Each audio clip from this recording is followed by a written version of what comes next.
In 2017, HumanitiesDC is exploring the topic, what is your DC? Last year, we reviewed the 225-year history of the District of Columbia. This year, we are anchored firmly in the present-day concerns of DC residents. Our topics, which may be found on our website, range from graffiti art found along the DC Metro to DC government programs geared towards assisting the homeless.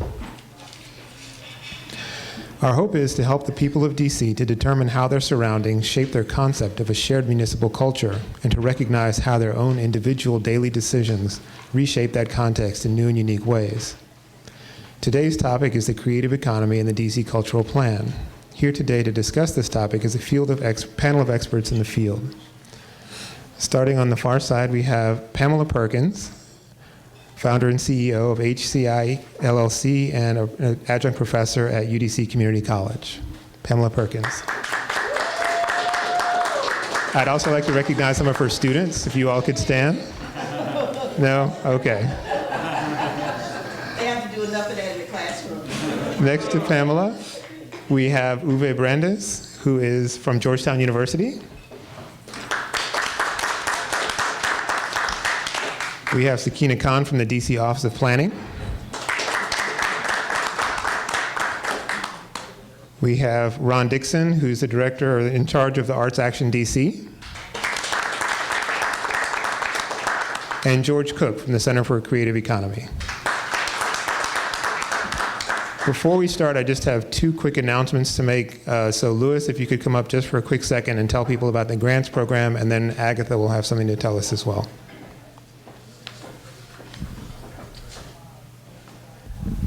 Thanks, Jay. We are currently in our cycle to start our Open Humanities Grant, where we have increased the amount of money that we give away from $5,000 to $15,000 for any project that tells a story about DC. We're also in the process of recruiting evaluators for this grant cycle. So if you're interested in getting your skills, honing your skills as an evaluator to apply for grants in the future for other agencies, this is a perfect opportunity to do that. So I encourage you to see me afterwards, or to check out our website and then give me a call. You can find my contact information for email and phone number on that. We also have upcoming grants. Our next cycle, Jasper Collier and Maggie Lemaire are in charge of our oral history project, and we are using that as a way to partner with the DC Historical Society and the DC Public Library, in which we're honing the skills of individuals collecting oral histories so that they're usable and searchable, and using best practices. Please go to our website for more information about that. Agatha, do you want to? Yep. Thank you, Louis. Well, you know what? So I would like to reiterate Jay's gratitude, sorry about that, and really thank everybody for being here. And I'd also like to mention that the food here at Busboys and Poets is excellent if you hadn't had dinner.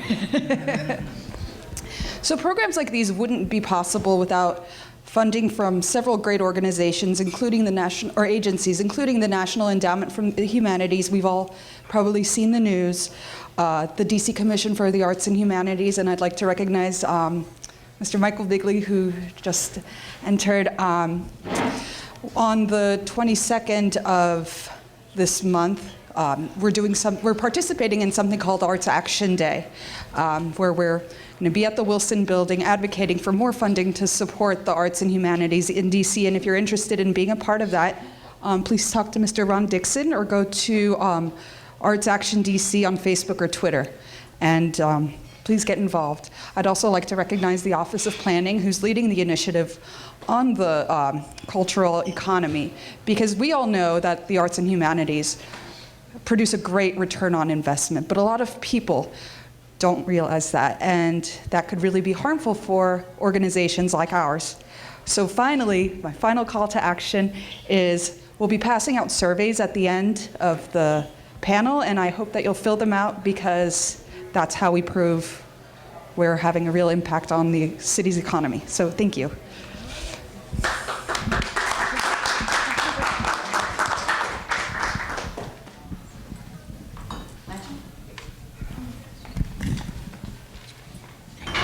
Good evening. Good evening. Welcome to Humanitini. Everybody got their teeny out there? Like martini? So I raise my glass to everyone that's here tonight. Thank you for coming. I'll fill this up with something different after I finish working. As you heard, my name is Pamela Perkins, and I'm the founder and CEO of the Human Communication Institute. And so I am really happy to be sitting as the moderator tonight for this distinguished panel talking about something that's extremely important to me. As an academician, there's other people in the audience from the academics area, including students that are here checking me out, and they're not even getting extra credit, so they really deserved. Wait, you are getting extra credit? Okay. They would let me know. Anyway, my area of human communication is very much a part of the humanities and what I consider to be functional humanities, because in a world increasingly pushing STEM, science, technology, engineering, and math, where are the arts going? Where are the humanities going? These are the things that bridge us and pull us together as a world. And so we grew up with Shakespeare, and we grew up with Faulkner, and we grew up with Richard Wright, and we grew up with dancers like Pearl Primus and Kathleen Battle, and I could go on and on and on about philosophy and about the arts and religion. These are the things that connect us. What will happen if we lose these things and incubate ourselves in front of the computers or behind machines? So you answer the question. You already know the answer. You know the answer because you see what is happening to us as we fragmentize ourselves into our little units. So we're here as a group today to talk about how we're going to keep this thing going. And I believe that we definitely can do it even in an atmosphere where people are very concerned. So let me introduce our panel tonight. So the proceedings will happen as such. Each of the panel members will open up with about a 5-minute discussion, and I will keep them to their 5 minutes because that's the only job I have, is to keep them to their 5 minutes.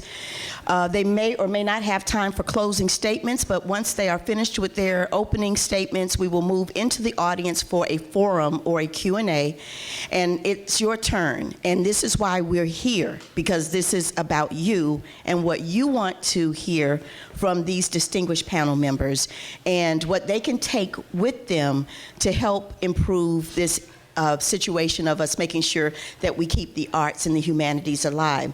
So from your right to your left, I'd like to first introduce Uwe Brandes. And Mr. Brandes has over 20 years of experience in planning, design and construction of new buildings, public infrastructure, and the urban landscape. He is faculty director of the graduate program in urban and regional planning in Georgetown University and principal of Brandes, am I saying Brandes? Brandes Partner LLP, a strategy practice. From 2007 to 2013, he served as senior vice president of the Urban Land Institute, where he oversaw global research on sustainable urban development, including creation of ULI's climate change program. Oh, climate change program, it's real. Okay. Prior to forgive me. Prior to ULI, he was managing director of the multi-agency Anacostia Waterfront Initiative in the District of Columbia. Over $3 billion of public and private investment was catalyzed during his 8-year tenure. Brandes is engaged in advisory activities internationally to the public, private, and non-profit organizations. He is a Fulbright scholar, has an AB in engineering science at Dartmouth College, and Master of Architecture from Harvard University. Welcome. Thank you. Give him a round of applause.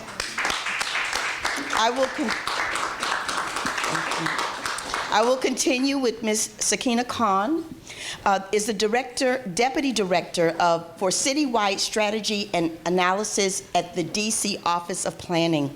She oversees the State Data Center, Geographic Information Systems, as well as systems planning related to housing, transportation, sustainability, economic development, and capital facilities. You're working all day long. Yes. Okay. He's got 10 jobs. Okay. She is currently managing the district's first ever comprehensive cultural plan, and this is what we're here partially to talk about this evening, which will lay out recommendations on how the government and its partners can invest in the people, places, communities, and ideas that define culture within the nation's capital. She is also leading the Crossing the Street Creative Placemaking Initiative, where working with curators on creating inclusive experiences in neighborhoods undergoing change. That's exciting. Ms. Khan was previously OP's Senior Economic Planner, specializing in economic development analysis with a focus on emerging sectors and neighborhoods. In this role, she led numerous strategic planning, policy, and implementation efforts, including the Creative DC Action Agenda and DC Vibrant Retail Toolkit. She has over 15 years of planning experience in public and private sectors, and prior to joining the Office of Planning, she was a senior associate at a consulting firm. She's a graduate of MIT, where she earned her master's degree in city planning. Thank you for joining us. Ronald Dixon, and I think we're family. We have to talk about that later. Dixons are in my family, and we look a little bit alike, right? You can okay, anyway. Mr. Ronald Dixon is the founder, CEO, and creative of Ideaplex DC, a combination and enhancement of several of his prior ventures. Dixon Group, Inc., Studio 202. He is a third-generation native Washingtonian. Yeah, y'all proud of that, right? Okay, and is passionate about transforming the District of Columbia into an exciting new destination for digital media, animation, technology, production, education, music, and entrepreneurship. Ideaplex DC is the brainchild of Mr. Dixon, will be the nation's only all-in-one campus where innovators in the creative space can create, collaborate, produce, market, and commercialize their ideas. Mr. Dixon is leading the charge to provide inner city youth interested in creative STEAM, adding the A, related careers with an opportunity to learn and master new skills and then utilize those skills as they explore careers in the creative economy. Thank you, Mr. Dixon. And last but not least, Mr. Cook, George Cook. Mr. Cook currently serves as Chair Emeritus at Automatic, Inc. in 1999, 2000, 2002, 4, 7, 8, 9, 12, and 15. Automatic energized Washington artists and performers and demonstrated the city's creative energy, captured media attention, and drew residents from the tri-state area. That's called the DMV, right? When I first got here, I thought it was where I go to get my license. I really did, and then someone schooled me. Probably one of those people over there. He is currently the president and CEO of the Center for the Creative Economy in the District of Columbia. Mr. Cook is a painter and founder of A Salon Ltd., an artist service organization in the District of Columbia. Mr. Cook is a founding member of the Cultural Development Corporation, the Cultural Alliance of Greater Washington, and the Fringe Festival. And many of us have heard of the Fringe Festival. Mr. Cook served as a member of the District of Columbia Arts and Humanities for 5 terms and served as convener for visual art design and media panels.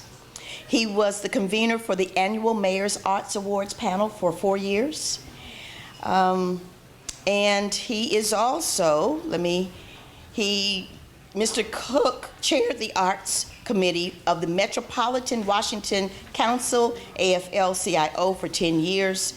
The committee sponsored HumanitiesDC, a CETA arts program in partnership with DC Commission on the Arts and Humanities, and championed the creation of the DC Film Office.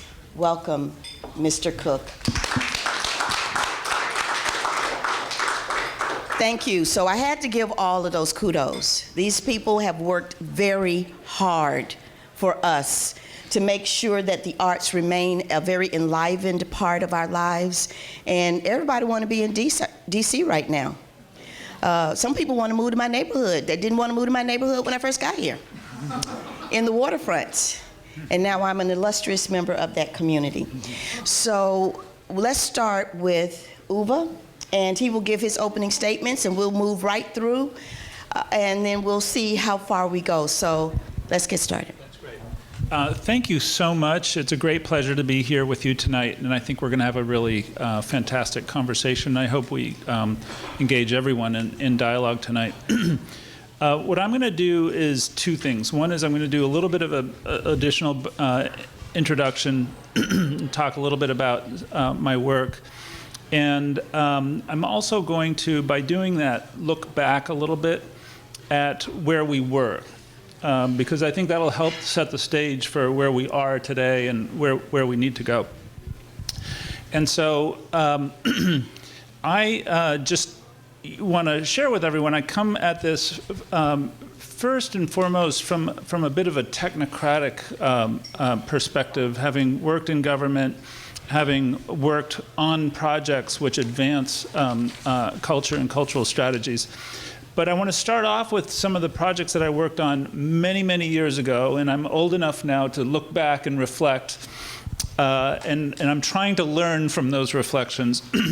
But I had the incredible, in retrospect, the incredible honor of working with an institution in the 1990s called the Bronx Museum of the Arts. Does anybody know that institution, heard about it? A very interesting institution. At the time, when it was first created, it was really thought of as like a neighborhood cultural center, kind of a civic center or a community center that was organized loosely around the arts initially.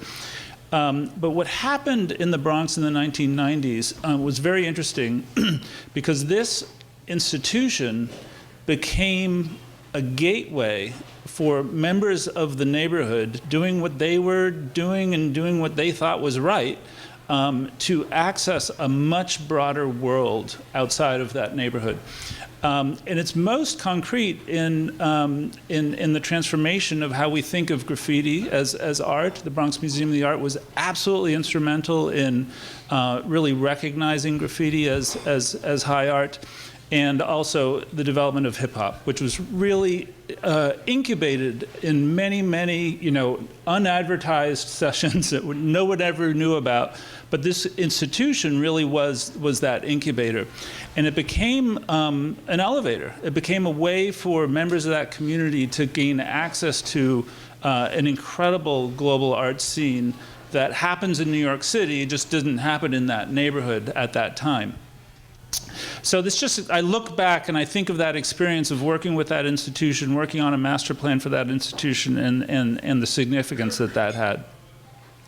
I spent a lot of time in the 1990s also working in the city of Buffalo. Buffalo was a city that had virtually no positive economic development at all in the 1990s. There's a lot more exciting things happening there today. And at the time, we kept looking for opportunities to grow existing industries, and the city and the mayor's team kept striking out. There just was no one that wanted to invest in Buffalo in the 1990s. And the work that I did with the city there ultimately rested in a very firm foundation of cultural heritage as the basis for building a long-term economic development strategy. In the case of Buffalo, and it was focused on the waterfront and the Inner Harbor in Buffalo, and really focused on the history and really deep cultural history of the Erie Canal and how that had shaped the local economy in Buffalo. And so there's a whole Erie Canal strategy in Buffalo today that's really a historic preservation strategy, and it is a catalyst for attracting investment. And then very quickly, Sakina will talk about what the city's doing today, but I'm old enough now to look back about 15 years when we were originally working on creating a vision for the lands along the Anacostia. And at the time, the very first, we had lots of planning meetings, lots of visioning, but the very first investments that the city actually made were in the arena stage. And you think of the role that arena plays in our city today, in the creation of a park at the Yards, in the creation of a park at Washington Canal Park. And it's interesting, at the time they seemed like logical investments to make to help brand the neighborhood, to help bring attention to the neighborhood. But think of the dividends that those projects are paying to not just the neighborhood, but to all people in the city that can now go down to that part of the town, enjoy visiting and interacting with our fellow citizens. And I just want to fast forward now. So I look back at those projects and think about how integral the arts were to advancing those projects. I'm now, in real time, working on neighborhood development strategies outside of the U.S. in Latin America, one in Panama City and one in Buenos Aires. And I can tell you, we are walking into those projects with the arts at the center of the strategy. And it's fascinating because we've come a long way in thinking and realizing how much value there really is to the cultural life of cities. And so I just wanted to start off with that to tee up Sakina. Great. Thanks, Uwe. So I think that I want to go back a little bit in time as well. Not quite as much time as you, Uwe. But more so because I kind of want to unpack a little what we mean by, or at least how I understand, creative economy and cultural planning. So back in 2006, the Office of Planning had led an amendment to the Comprehensive Plan, and the Comprehensive Plan is the long-term blueprint for how development occurs in the city. It's a very important document. And in 2006, we actually inserted an arts and cultural element for the first time. And I think George will remember this, and so will others. And it was kind of like innovative at the time. Not many other comprehensive plans had an arts and cultural element in them.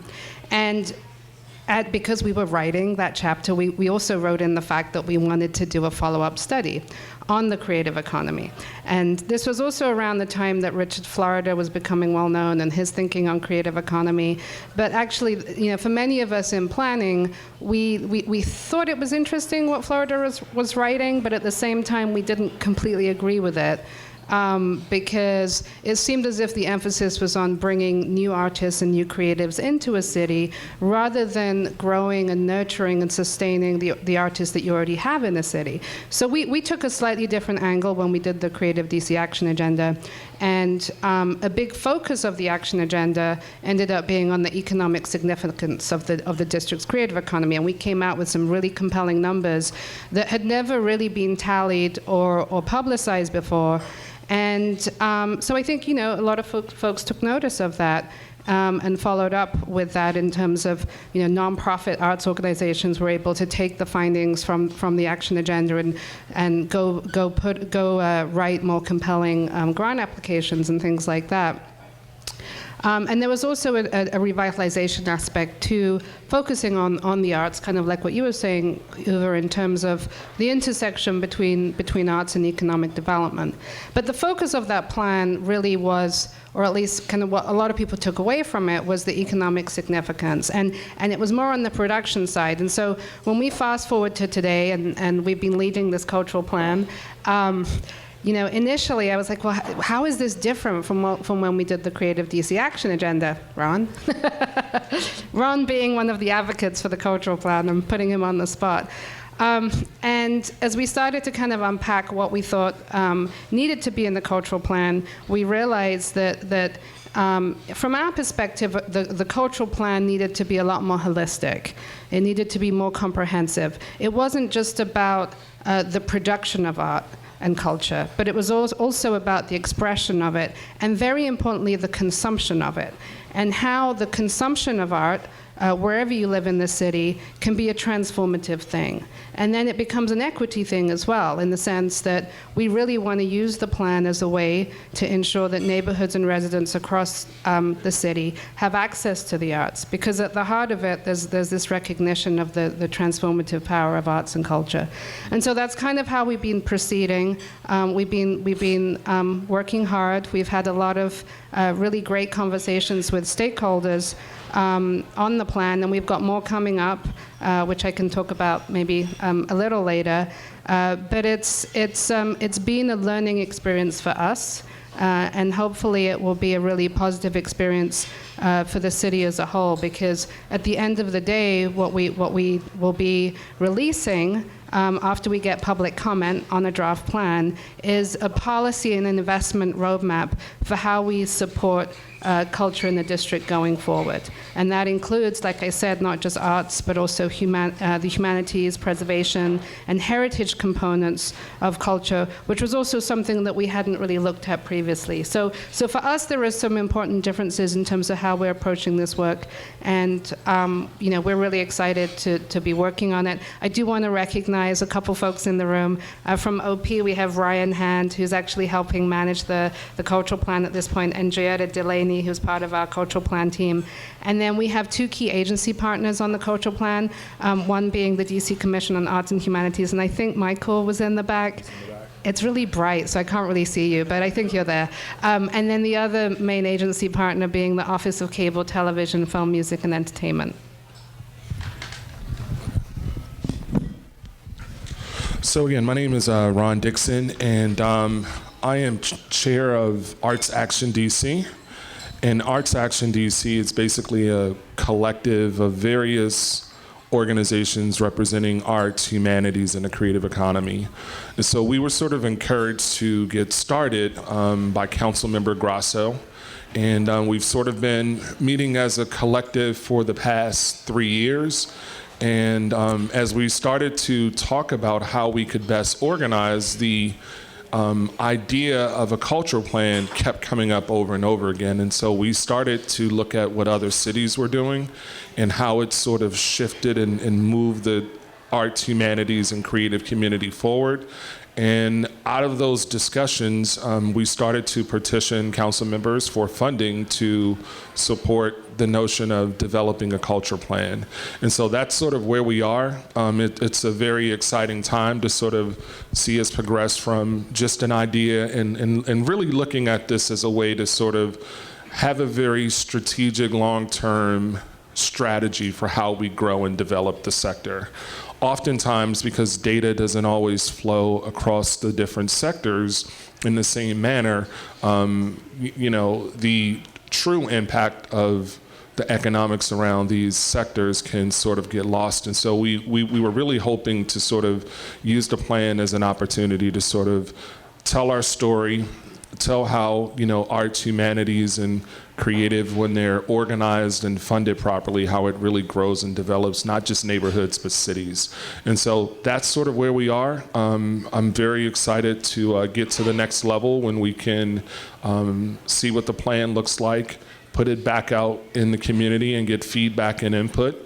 But then the hard work's gonna start all over again, because then we have to make the case to the mayor, to the city council, that this is something that needs to be considered and needs to be supported from a funding perspective, and so that's going to require a lot of hard work. And when we get to that point, we'll be trying to advocate and mobilize all of you and others to help us to push that process along. So again, glad to be here and look forward to any questions you may have. Thanks, Ron. Let's give Ron a hand.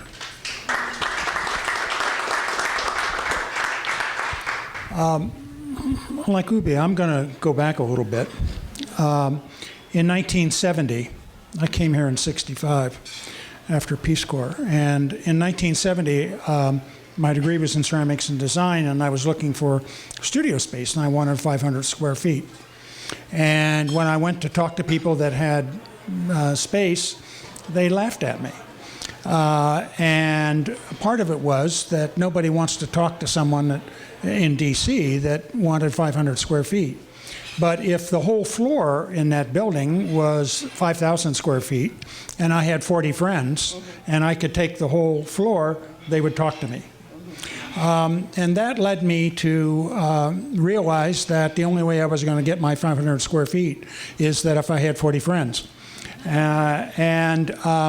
That led to me creating an artist cooperative, which today I'd call it an incubator, because it only focused on providing space for artists to work in. And actually, the organization still exists, and 2 of the projects still exist. Jackson School in Georgetown, there have been artists in that building for 36 years. The second would be the Tacoma Metro Art Center, and there have been artists in that building for about 33 years. Part of that effort led me to how do I explain what I do as a creator? How do I communicate that to the broader community and not get people to laugh at me? And so when Richard Florida's book came out, it became real clear to me that one of the things that Florida did was to give creatives access to data. And our economies work on data. And he gave us a vocabulary that we could begin to use to describe creatives in our society.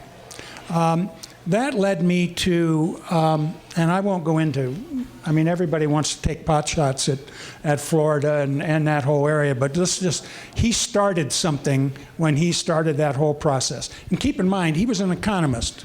He was not an arts person, he was an economist.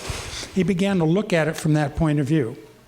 Today, there are something like 38 to 40 jurisdictions around the United States, cities, counties, states that have done creative economy studies. And there are 2 organizations who've done most of those studies, and these are economic development firms. They're not arts organizations. They're economic development firms that are putting together the data to describe this. Part of my learning was to go to 2 creative economy summits in Philadelphia, 2 in Toronto, and 1 in Sarasota, Florida with the Ringling College of Art and Design, where people were starting to use that language. And I'll admit that it was hard for me to begin to wrap my head around this concept of creative economy. I'm a painter, so I look at the world in the way that a painter would. And part of what came out of that was my belief that DC was ripe for that kind of dialogue. And I was fortunate in getting the executive director of the DC Commission at the time, which is Tony Gittins, and the director of the Washington DC Economic Partnership. Now keep in mind, arts, economic development, to go with me to Philadelphia to the Arts Summit that they did.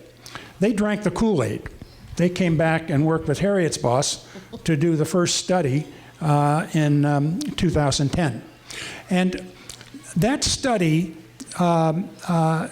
used numbers. And basically, there are really 2 sets of data, federal data, that are used mostly in a beginning to identify the creative economy. One is the standard occupational codes for the Department of Labor collects. And basically, standard occupational code, if you're working in a job, there's a code that's associated with your job. That's how you get counted. The second is the North American Business Codes. North American Business Codes look at organizations. Let me just give you the example. In the standard occupational codes, let's say in the culinary arts, you would have a chef, a sous chef, and people that work in restaurants. Whereas in the North American business codes, you begin to look at a restaurant, and then you look at the people that are in it. So there are 2 approaches in terms of how people collect data to begin to identify their creative economies. Every community is different. You should also know that the United States is about 10 years behind Europe in this thinking. The guy who started a lot of this dialogue is John Howkins in the UK in 2002. And I'll just read his paragraph in terms of describing the creative economy. Creativity is the ability to generate something new. It means the production by one or more people of ideas and inventions that are personal, original, and meaningful. It is a talent, an aptitude. An economy is a conventionally defined system of production, engagement, consumption of goods and services. And so everybody asks, well, you know, how do you define the creative economy? I've got a list of about 5 different ways that people look at that.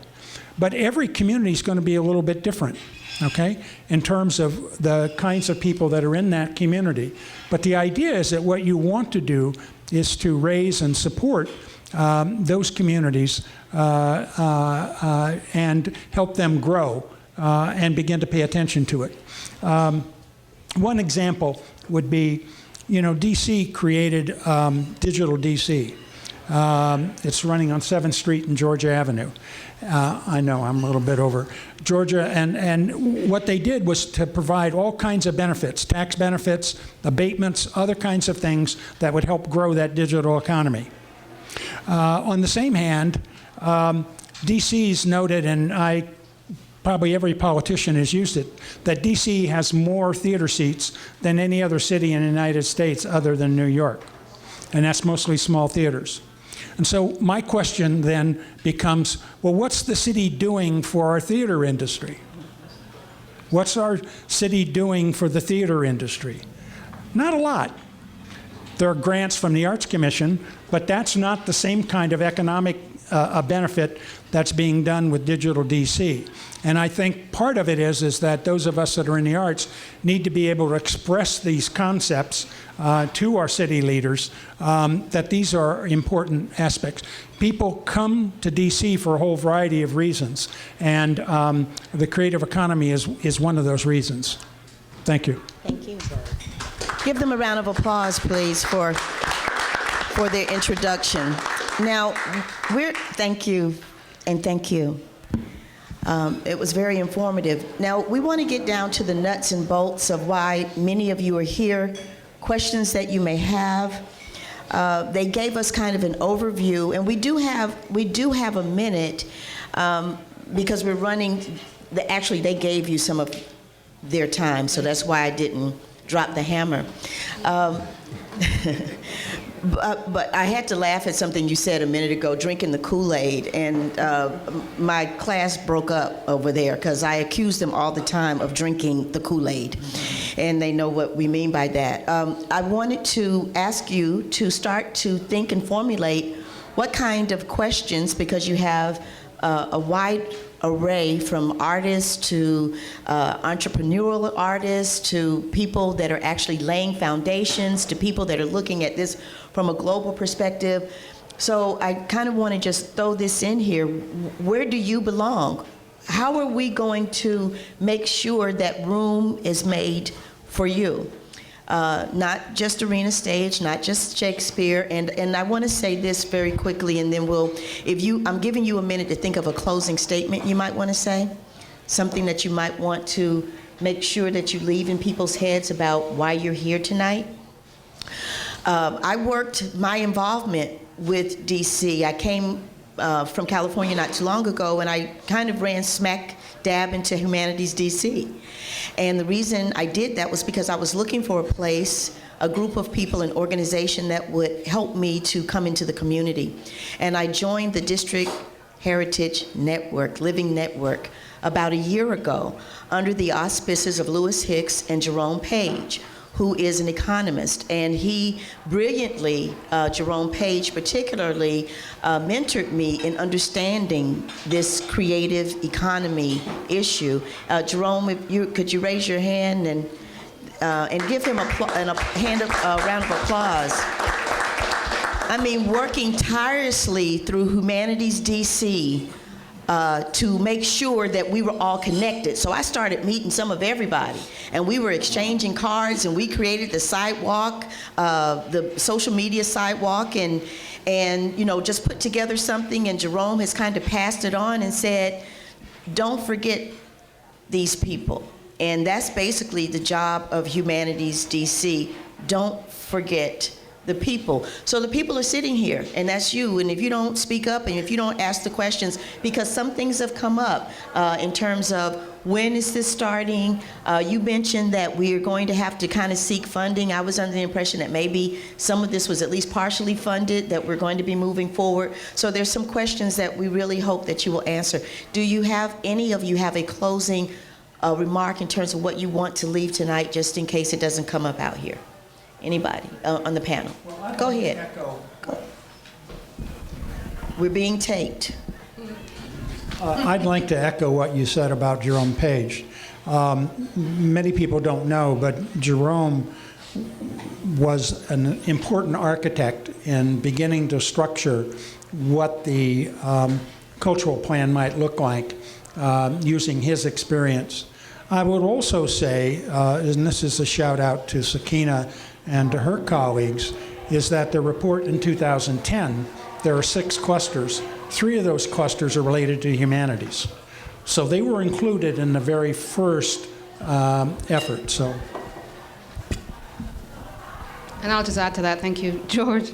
For the current cultural plan, I just want to reiterate that humanities, heritage preservation is one fundamental to the plan. We actually made a pivot very early on in the cultural planning process where we included those elements. And if you don't already know, the State Historic Preservation Office is within the Office of Planning, and now Heritage Coordinator and others in that division work very closely with the Humanities Council, and we definitely respect and embrace that relationship, and that's partly why I'm here today, to carry on the conversation.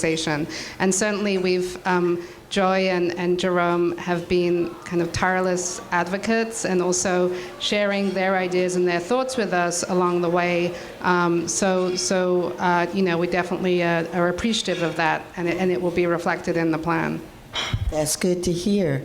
You okay? I'm okay. Okay. So we're ready to move forward, and thank you for those comments. So I want to see hands come up. Who's ready to ask a question? Yes, sir. Before we get to that, I just wanted to recognize a couple more people in the audience. So in the very back, we have our hosts, Andy and Marjan Shalal. Just wanted to recognize them. Thank you all again for hosting us. And following on what you just said, Sakina, I'd like to recognize Patsy Fletcher from the Historic Preservation Office.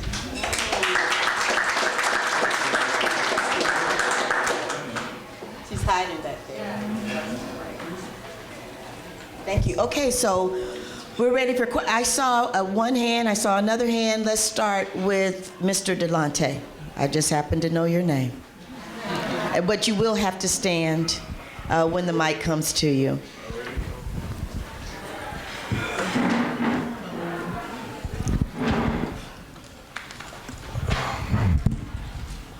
All right, so you all spoke about how the cultural plan intends to preserve the history and the culture of the District of Columbia. Do you have any specific programs or organizations that if you get funding, that funding will go to? Do you have any specific organizational or programs? So the funding piece of the plan, we're actually beginning to draft the plan now, so we haven't outlined what those investment priorities will be.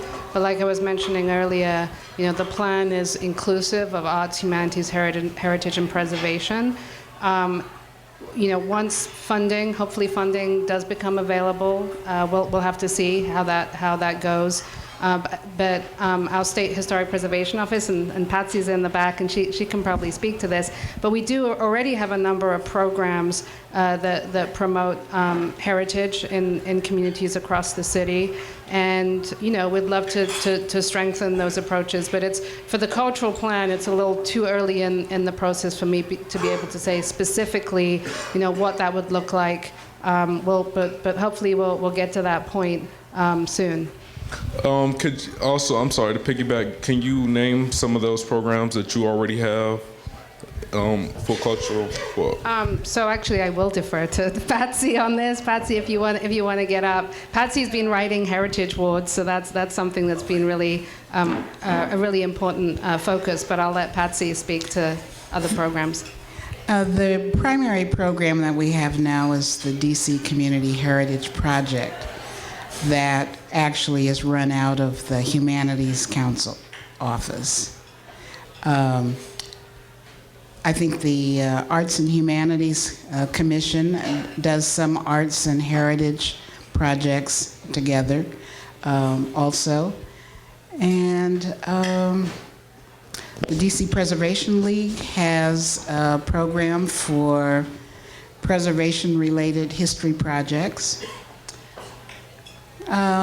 Those are the three I can think of right now. But, you know, if you give me your information, I will email you if something else occurs to me. Okay? Thank you. You get an A. I didn't ask him to do that, but I'm glad. And he's a poet. As a matter of fact, that group. Okay, yeah. Okay. Just advertising. But interestingly enough, they've started a group at the University of the District of Columbia called the UDC Artist Collective, because these are young adults looking for a place of expression.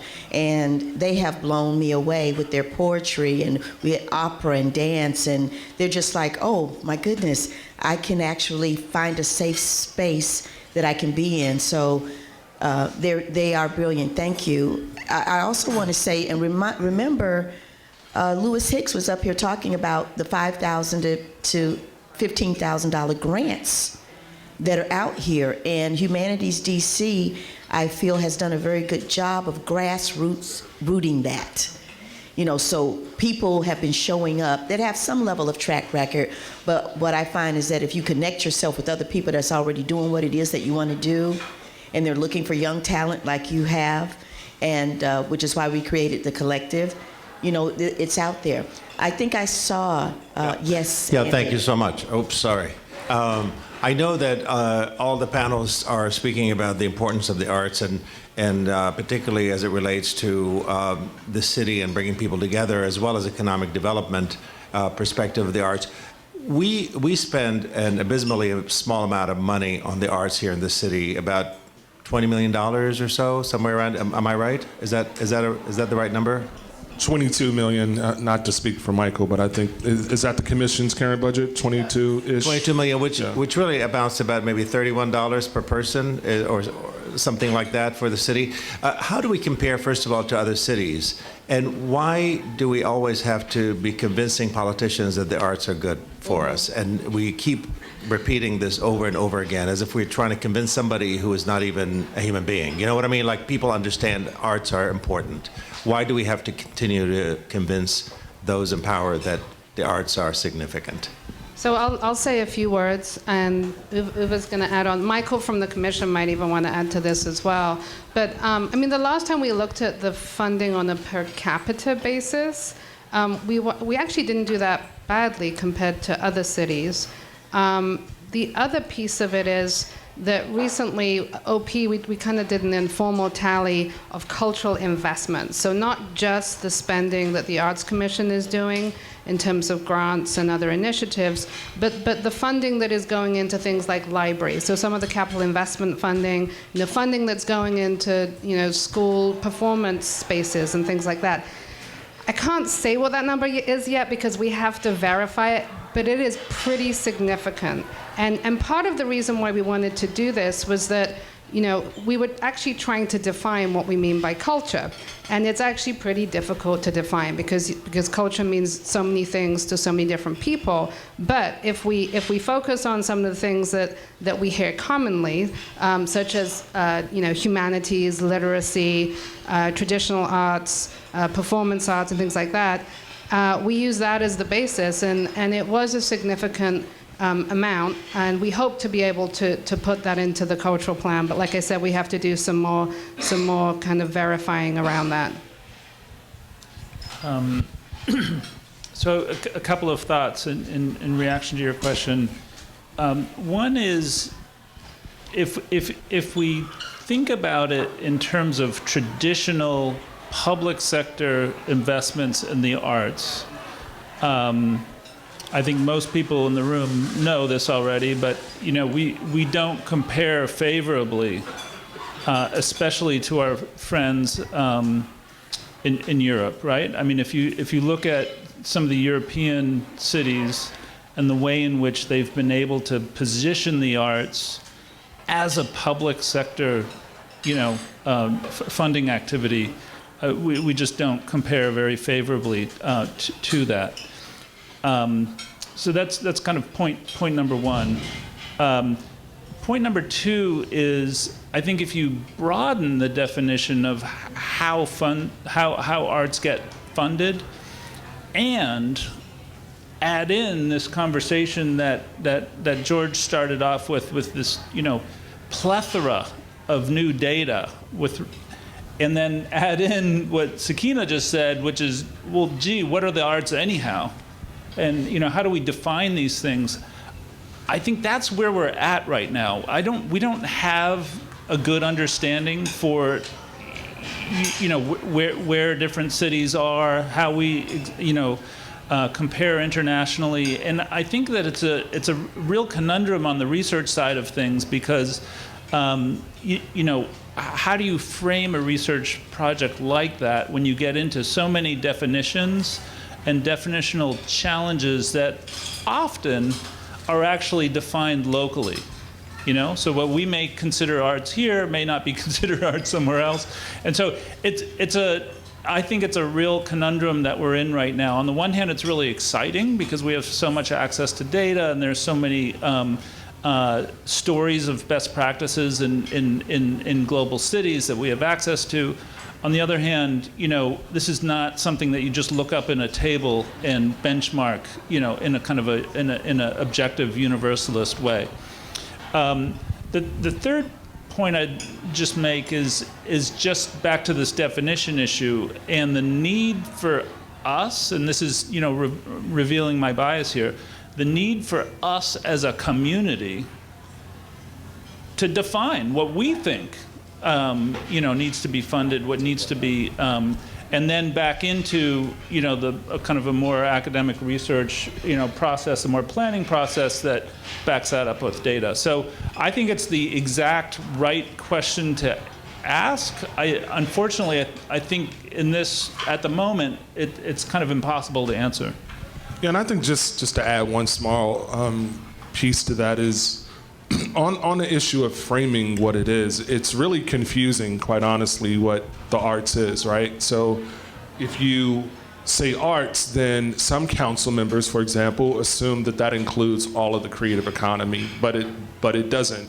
So I'm on the side that you could call commercial arts. I'm in the media design business. And so right now, there's no current funding or support streams that I can go to as an organization if I wanted to get grant support to do projects or to do infrastructure and other kinds of things. And so we somehow have to just put our arms around what it is.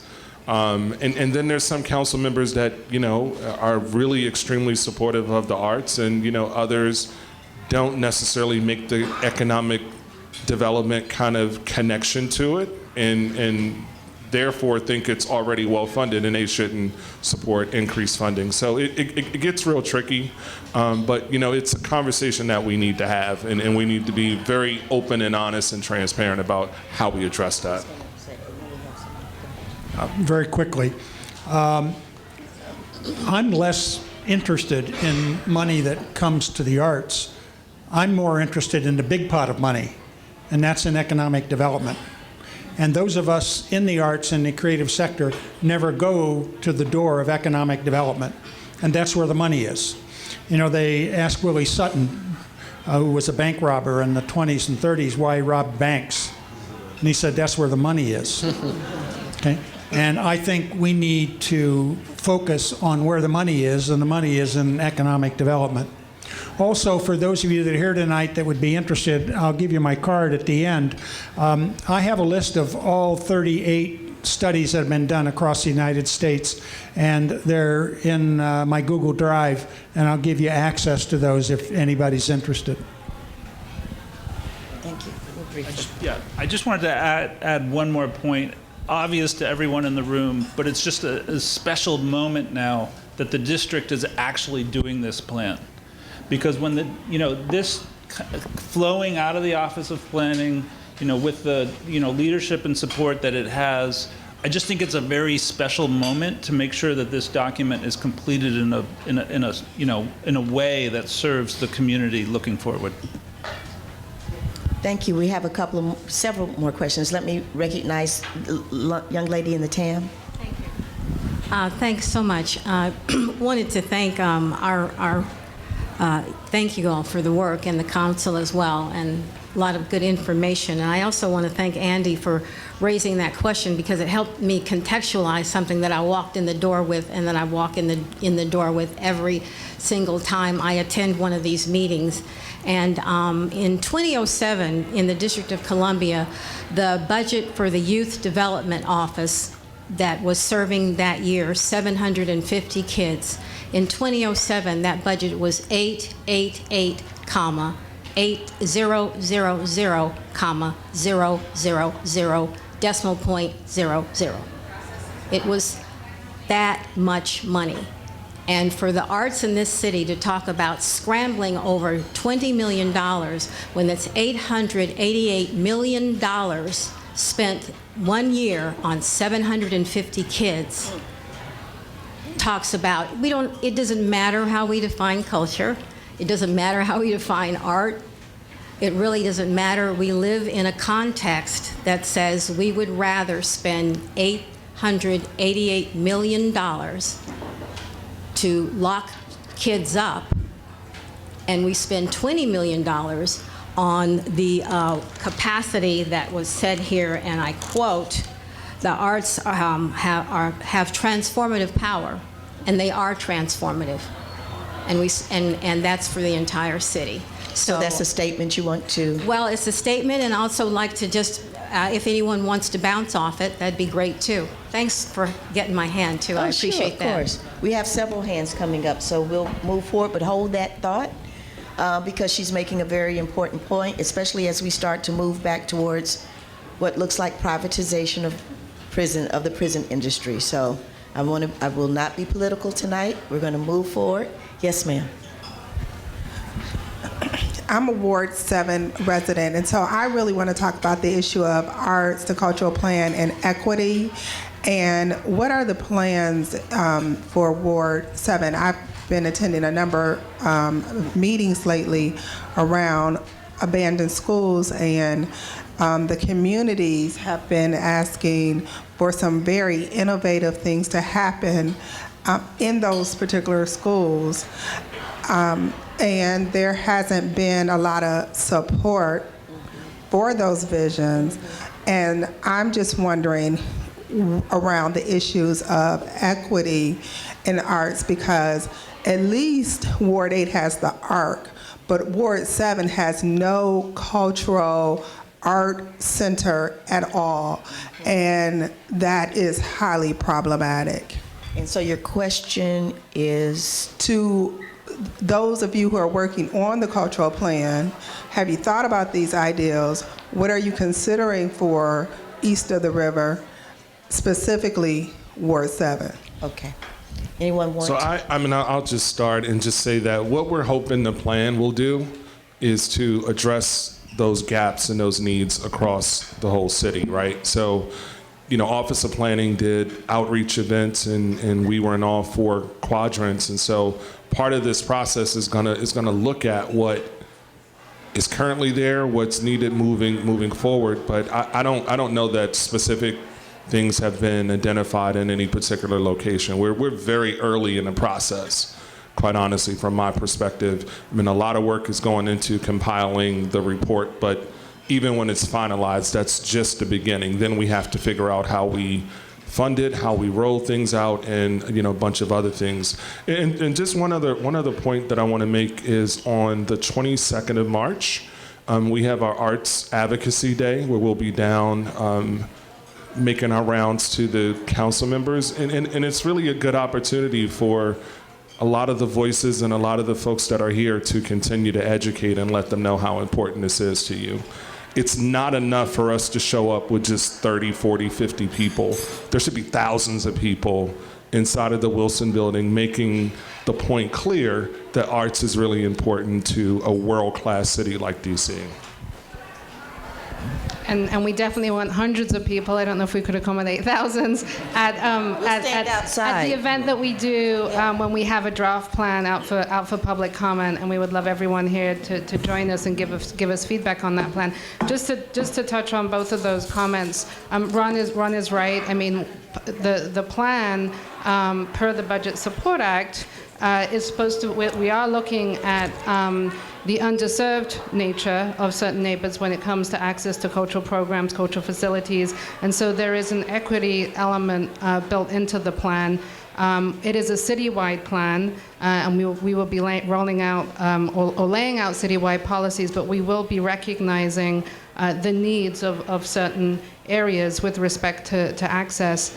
And I just wanted to go back, and because I just want to make this statement again, that when we look at the investment that the district is making in the arts, it's a little misleading, I think, to say that it's just the budget of the Arts Commission, because actually there are investments happening from many other city departments. It's just that you might not think of it that way. For example, the Department of Small Local Business Development has many programs for and funding for small businesses, and individual artists are small businesses, and so we should be looking at how we can also leverage those types of programs, similarly with the Department of Employment Services. And then if we look at economic development, which George was pointing to, and he's absolutely right, that's where we tend to see some of the bigger investments, but that's where we do leverage things such as tax increment financing, which went towards the arena stage, which went towards the Shakespeare Theater. We also have revenue bond programs. When you add everything together, the amount is much larger than the 20 million, and we hope to be able to report on that in the plan, so that we can all understand kind of the entire picture, and also so that we can identify where the opportunities are, that everyone, that artists, that culture producers, that creative entrepreneurs can access. I think one of the things as you're moving forward, I heard Ronald Dixon talk about before, was the ancillary people involved in the arts and humanities. And so when we think about the arts, because that comes up so much, but where the fashion designers and the stage designers and the editing crew and the producers and all of those people in the background that are definitely adding to the economic viability of the arts and humanities. And secondarily, I just want to put a plug out there, like you're saying, preservation, heritage preservation, humanities, etc. Humanities, philosophy, religion, our museums, all of that comes under the humanities. And for me, as a communications expert, it is, how do I use these humanities to become functional so that I can bring young people and say, well, we're going to have a forensics team, or we're going to have a debate team, or we're going to have a spoken word team, and these skills that I'm giving you will parlay into your ability to be employed and add to the employability around. So, and I just want to say to my sister here that is, concerned, please write it down, get the addresses, and hand them over and turn them in, because I know that HumanitiesDC has done some of this work through the Living Heritage Network, but we need the information, and so that information can be passed in to HumanitiesDC, to the Office of Planning, et cetera. Okay, sir. I would just like to come back to the specific in Ward 7. When your current council member, Gray, was mayor, he issued a report on a strategic plan for the creative economy. He is very knowledgeable, and I would suggest that as a resident of Ward 7, that you participate in the March 22nd Advocacy Day and support the council member and encourage him to move on some of those actions, because I think that report, as a report with specific actions, was one of the best I've ever seen in the city. Okay, we have hands raised. Thank you, sir. Here. Oh, wait, sorry. And then I'll get you in the back, and then we'll come back up to Mr. Page. No, the gentleman with the glasses right here. Right here, Jay. Thank you. Okay, I'm going to try to make this not too dour. I definitely trust everybody in the room and the residents of District of Columbia and reality, period, not alternative facts, that the DC cultural plan will be something fantastic and it will be inclusive and will include Ward 7, so maybe David's Pearl schooner will be somehow moored in the Anacostia River up there or something because he's in Ward 7. But my question is, given that in 2010, it was all about quantification and numbers, and from the statement in here from Ms. Lombardi, it seems that the creative economy is being made to be arts in the creative economy, and less from professional services and IT and whatnot. There still lies one thing that I see being a problem when it comes to equity. So you have all these artists and people having great plans and input, and we're gonna have artworks throughout the place, and they can't afford to live anywhere. So how do the issues that were, some of them were identified in the Creative Economic Plan in the first place, how are they going to be, if at all, discussed when it comes to housing, income? Because a graphic artist or people in the IT sector who are artists make a lot more money than somebody who is a ballerina, part-time.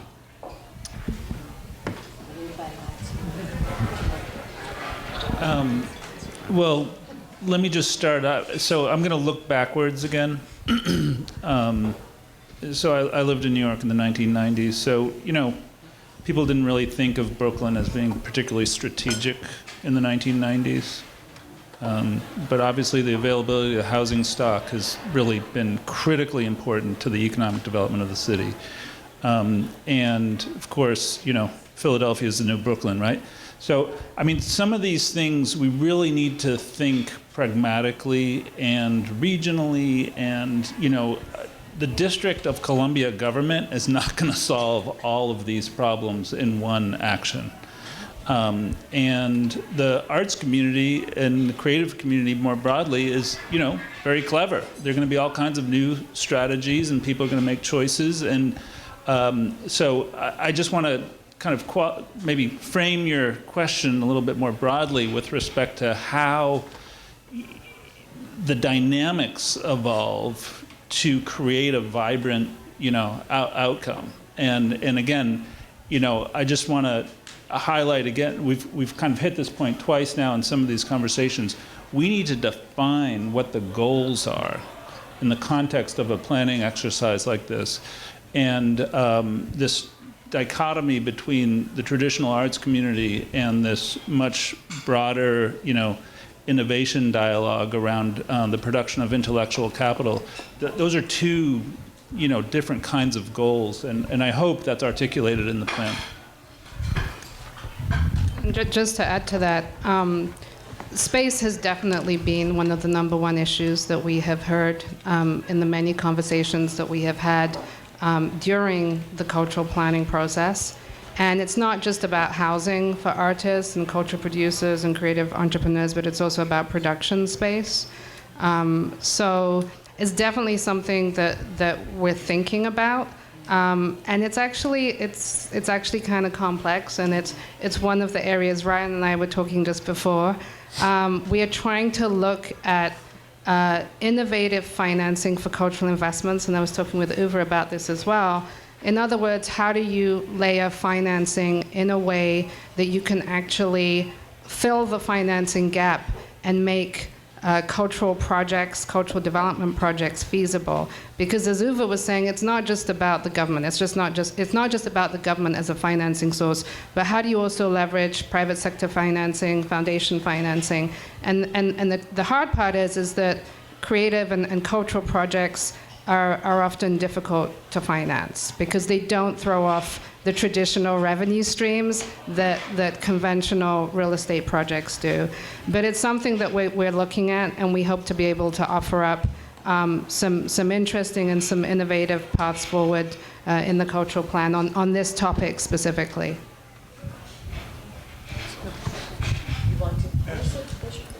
Okay, I saw gentleman in the back, and then I'll come back up to Jerome. Or I'm sorry, gentleman in the back.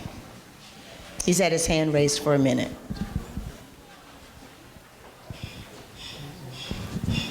So we're doing pretty good on time, so I'm sure we'll get to everyone's question. Yes, sir.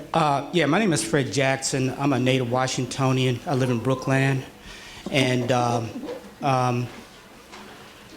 I worked in corporate America for over 30 years in technology and professional services firms.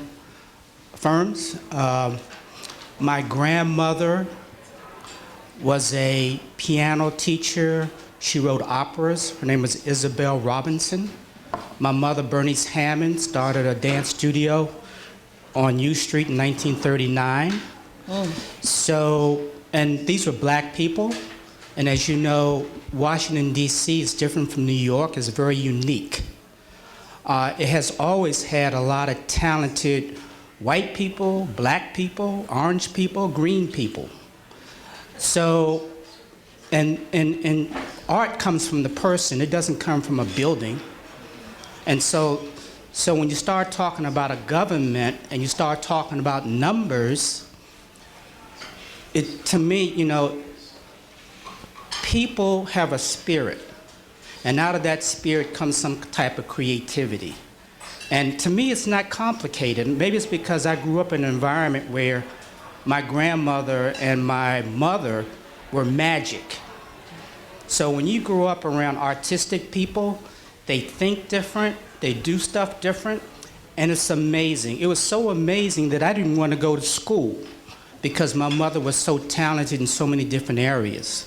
And I want to say, I think I wish Andy would have ran for mayor to compete a couple years ago. And I was really pissed off that you didn't do it, okay? Because what you've been able to do is take African American culture and put it in a capitalistic European format where property and buildings and real estate and tax and all these other things are very, very important, and bring culture into it so artists can come in and entertain people in the community.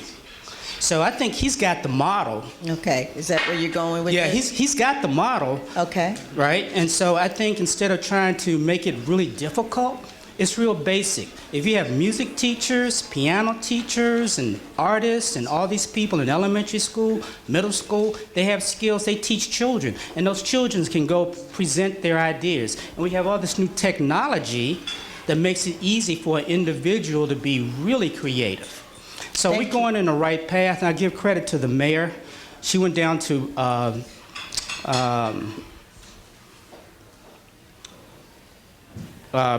I think it was Brentwood Middle School. What was it? Brooklyn? Bunker Hill Middle School.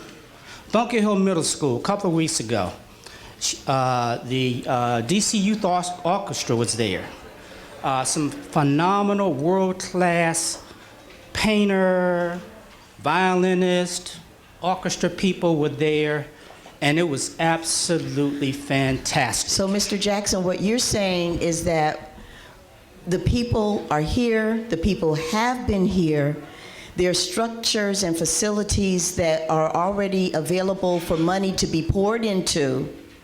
We don't have to reinvent the wheel. Too much bureaucracy. Bureaucracy. It's too much thinking, it's too much bureaucracy. Creativity is not about all of that. Okay, thank you, sir. Okay? We appreciate your comment. It's about human people doing stuff, right, playing a piano, singing, dancing. That's what slaves did to help them get through the madness. They were singing and dancing, and that was a part of the art that they created so they can get through all of that misery, right? And many of us came up in that old school way. You went in the basement and you did what you had to do, but now the basement needs to be fixed. And you didn't need a city budget to do that. Okay, we didn't. Okay, thank you, sir, for your comment. Yes, sir. Here, and then we're coming to Jerome, and then we'll come back to you, sir. Okay, Jerome, he'll be to you in a second. Mr. Brandes, just a couple comments and a question. So I think on the national level, we're seeing more of an appetite for P3s.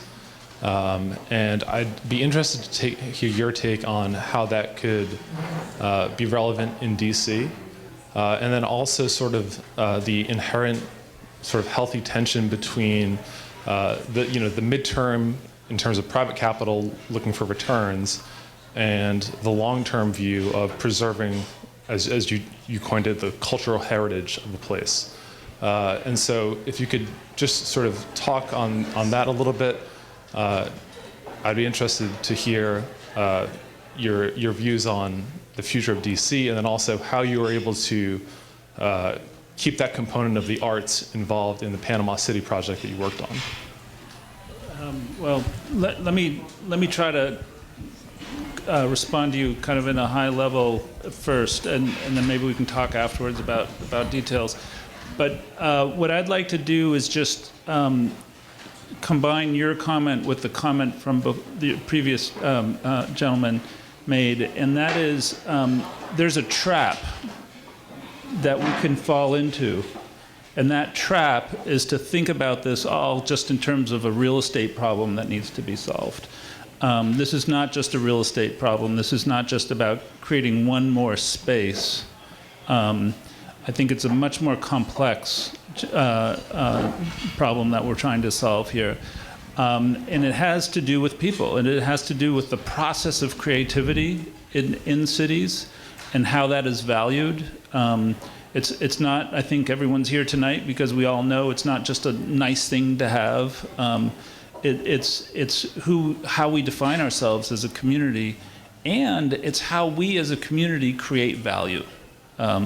And so I think the kind of economic development theory is moving ahead very aggressively to move beyond, just the real estate problem and how you finance a new building or a new space. And I think we're in the presence of one of the great innovators here tonight. Thank you to our host. And we have many other people in our community, in our DC community, who are in the real estate business and thinking about how value gets created through local culture. I mean, lots of the big projects in town, are thinking about this. And so we're very fortunate, I think, to have a development community that is at least open to listening and innovating their own practices. I think I want to just end, though, in saying that, again, if we're looking for a single line item in a budget somewhere, or if we're looking for a single stakeholder to deliver this for us, that's probably not going to be the right strategy. I would add one element in terms of the development community. Developers are like artists. They like to take other people's ideas and make them work in a different way.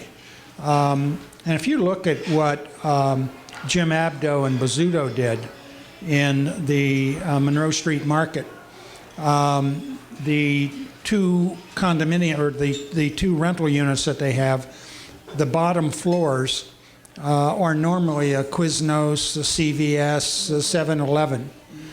He took 80% of the first floor retail space and turned it into artist studios. Now, they're not cheap, but the fact that he could get money on a regular basis from CVS and Quiznos, and what he did instead was to bring the arts there because he saw the arts as an important part of making this development work.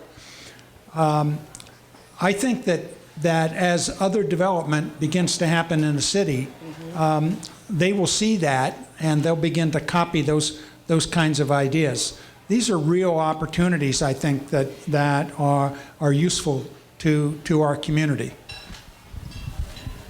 And I'm glad that you raised that example, because I think it's actually a really good example of an innovative partnership between the private sector, the developer, and government and others, because it was actually part of a planned unit development for that area, which was supported by the small area plan for Brookland.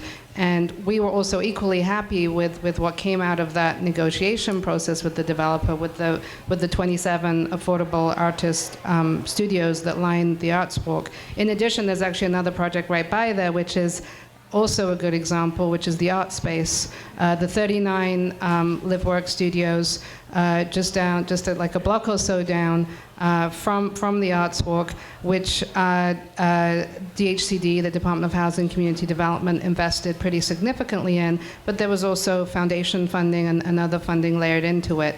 So I do think that we have some really good case studies of how we can do this, and we need to figure out how we can do more. But to the earlier point, it's not just about the buildings, right? And it's not just about the built environment. We have to focus on the people. And I think that in the cultural plan, that's what we're trying to do, is to really lift up the focus on people, on individual artists, on residents as performers, and also on youth. And the gentleman mentioned what happened a couple of weeks ago at Bunker Elementary School. I was lucky enough to be there, and it was just incredible to see an auditorium filled with elementary school students with Yo-Yo Ma and Joshua Bell on the stage.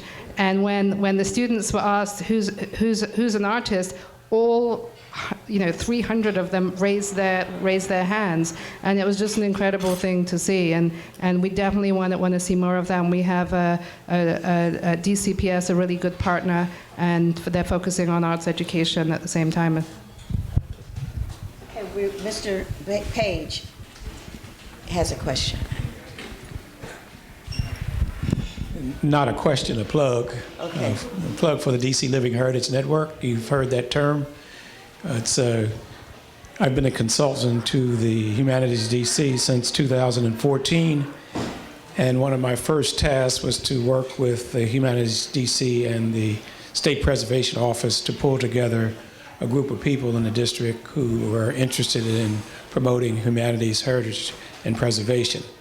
And that led to the concept of the DC Living Heritage Network, and it's open to everybody, and you can check with the staff of the HumanitiesDC. We'll be inaugurating our FY17 meetings later this month, and you're all invited. I got a lot of compliments of my work, but really it was the work of the DC Living Heritage Network. What I was able to do was to take the ideas of people in the community, wrap that in a language, and wrap that in a framework in order to put it in the language of planners. And so I acted as a translator between the community and the planners to create the concepts that I got the accolades for. But really, it was the people's voice that I was able to give voice to. So if you're interested in the DC Living Heritage Network, you can check with Jay, you can check with Lewis, you can check with Jasper, and they'll give you the information. Thank you. And I really want to encourage people to take them up on that, because that's where we can put your ideas, because I think there is the equity issue, the parity issue is huge for many people. How am I going, you brought up the living space. Can I afford one of those artist lofts? And I think that remains a problem. We cannot move forward without bringing those that laid the foundation of what has made Washington, D.C. a great artist, humanities city, and a lot of people feel locked out because they can't afford to live here anymore. And so I think that as we go forward, like you said, we got to find a way for this to happen, that they know that there's an economic advantage to being inclusive, because in the end, a lot of little kids are going to come to that teacher that they've known for years and years, or that other school or whatever. So I think that this is something that's looming in everybody's heads. How are we going to make this work. There's another question out. Yes, here.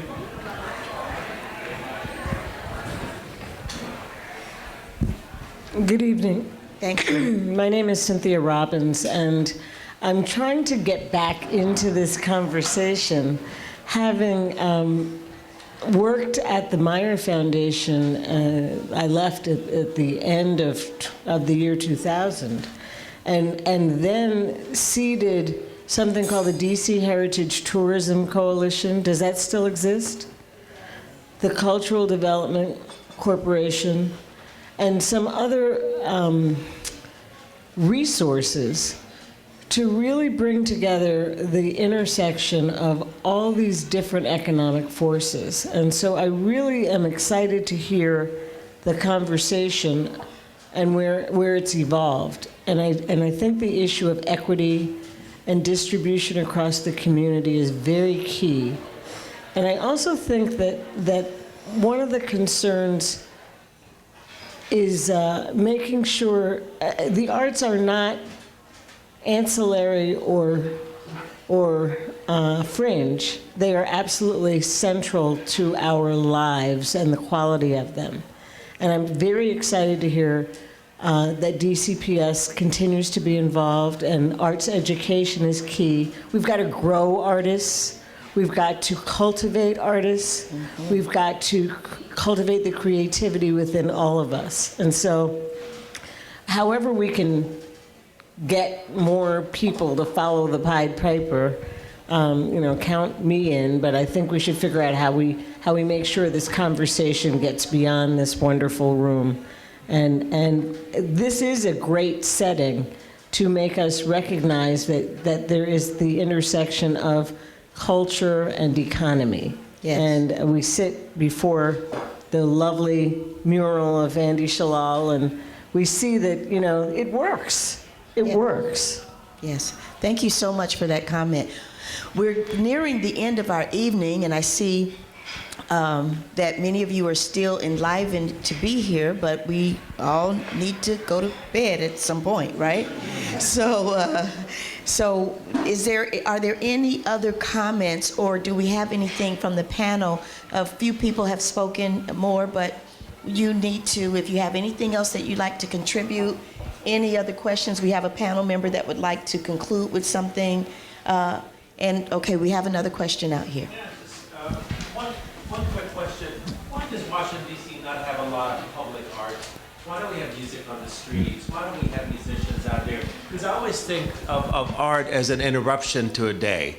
That's what makes it so beautiful and so exciting and uplifting. Like guerrilla theater and stuff like that. Exactly. Right. Like having, just sort of run into art, wherever you go. So instead of like at the Shakespeare Theater or at Arena Stage, all these are wonderful venues, but they're not accessible to many, many people.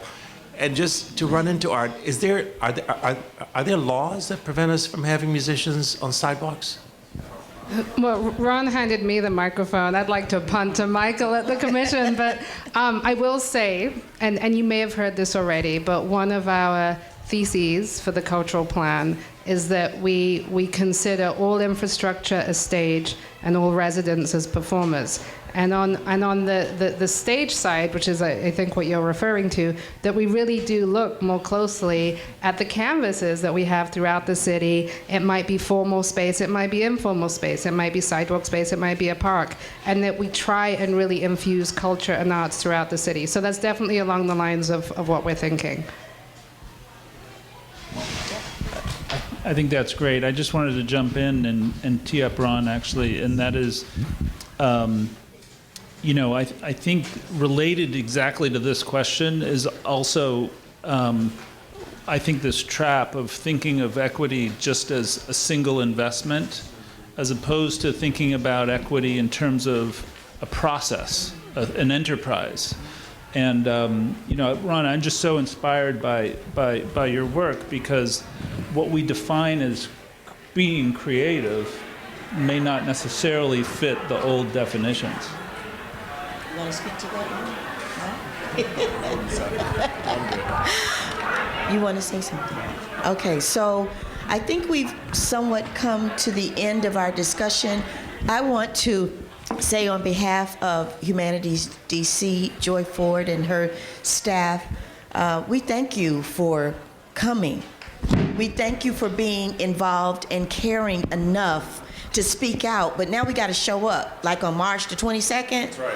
Yeah. And some other things, because we've heard about the NEA and the NEH and the rumblings, right? What time? So we're starting off with an advocacy training at 11, and appointments are happening throughout the afternoon. So where? At the Wilson Building. So we'll work with Joy and make sure the information is communicated out to everyone. Okay, and so make sure that you sign up before you leave if you're not on our mailer. I also just want to plug, we're having an open house next week for individual artists, cultural producers, and creative entrepreneurs. It's right around the corner at the Hamiltonian Gallery, Thursday, March 9th, from 4 to 7 p.m. Come anytime. We'll have directors from the key partner agencies, including the Office of Planning Director there, to have conversations in kind of a salon-style setting. So please come and chat with us. The cultural plan team will be there. Yeah, I've already RSVP'd for that. 4 to 7 next Thursday at the Hamilton on Hamiltonian is Gallery. Okay, so please show up and let's be in their faces, respectfully so, but let's ask for what we want.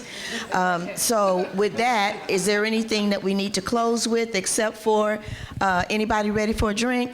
I'm just going to drink my water. Thank you for joining us. And thank the panel. Please give them a round of applause. Thank you so much for being here. Thank you.